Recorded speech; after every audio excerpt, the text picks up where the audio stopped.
Komunitas Peduli Anak Jalanan Kota Makassar adalah komunitas yang berisikan relawan-relawan hebat dengan visi misi mulianya untuk membantu anak-anak jalanan. Komunitas ini bertujuan untuk memberikan bantuan kepada anak-anak jalanan agar bisa meraih kesempatan yang sama, terutama dalam hal pendidikan. Komunitas ini pertama kali didirikan pada tanggal 29 Juli 2012. KPAJ telah berperan aktif dalam berbagai aktivitas pendidikan dan telah membina kurang lebih 170 anak-anak jalanan. KPAJ memiliki 6 area binaan, tempat di mana mereka mendidik dan memberdayakan anak-anak jalanan yang tersebar di Kota Makassar, yaitu area binaan Telkomas, area binaan BTP, area binaan Unhas, area binaan Adiaksa, area binaan Kerung-Kerung, dan area binaan Manggala. Oke, baik. Terima kasih sebelumnya. Jadi saya akan menjelaskan beberapa tujuan KPAJ.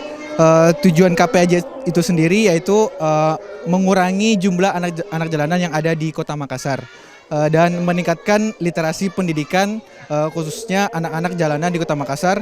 Dan tujuan dari KPAJ itu sendiri adalah sebagai tempat pendampingan anak-anak jalanan yang ada di Kota Makassar.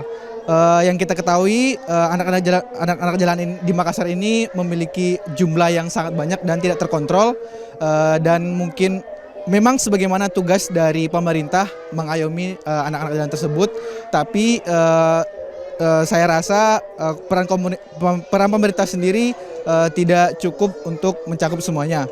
Jadi disitulah kehadiran dari KPAJ sendiri, memberikan pendampingan kepada anak jalanan, membina mereka dan memberikan pendidikan serta ekonomi mereka. Yusuf Al-Qodri selaku Ketua Umum Komunitas Peduli Anak Jalanan Kota Makassar mengatakan bahwa KPAJ hadir agar anak-anak jalanan dapat terayomi dengan baik dan mendapatkan pendidikan yang lebih baik.